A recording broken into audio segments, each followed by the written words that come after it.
Hello বন্ধুরা, সবাই কেমন আছেন? আশা করছি সবাই খুব ভালো আছেন, সুস্থ আছেন। আমিও আলহামদুলিল্লাহ খুব ভালো আছি। আজকে আমি আপনাদের সাথে শেয়ার করছি আমার শাশুড়ির সিম্পলভাবে দুধ চিতইয়ের পিঠা বানানোর রেসিপিটা। যেহেতু উনি গ্রামের মানুষ, খুব সহজ সরল সিম্পলভাবে উনি এটা তৈরি করেন।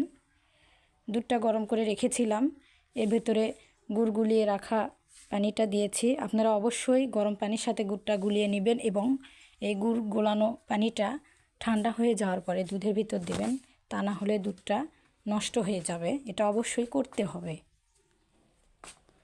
সিমির দিকে খেলা করছে আর দাদির পিঠা বানানো দেখছে, অপেক্ষা করছে কখন ওর দাদি পিঠা বানাবে, ও তখন খাবে।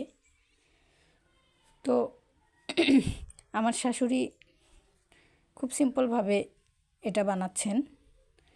যদিও ওই পিঠাটার রেসিপি প্রায় সবাই আমরা কম বেশি জানি, তাই অতটা ক্লিয়ারভাবে দেখানোর প্রয়োজন আমি মনে করিনি। আমি জাস্ট শেয়ার করছি আপনাদের সাথে এই পিঠা বানানোটা, এই মুহূর্তটা আপনাদের সাথে ভাগাভাগি করে নিচ্ছি আর কি, এতটুকুই। পিঠাটা হয়ে যাওয়ার পর দুধের ভিতর দিচ্ছেন।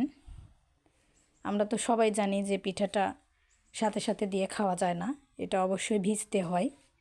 রাতে বানানো হয় বেসিক্যালি, তারপর সকালবেলায় খাওয়া হয়। সকালবেলায় এই দুধ চিতই পিঠা খাওয়ার মজাটাই আলাদা।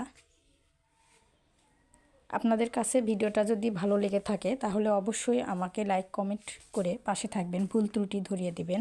দুধ চিতই পিঠার পাশাপাশি রাতে খাবারে আমাদের ছিল মুরগি দিয়ে আলু রান্না করা। যেহেতু আমার মেয়ে আলু খেতে পছন্দ করে, তাই সব ধরনের রান্নাই বেসিক্যালি সব ধরনের মাংসে আমি আলু দিয়ে থাকি। আমার মেয়ে আলুটাই বেশি খায়। ওর দাদু খাবার খাচ্ছে দেখুন।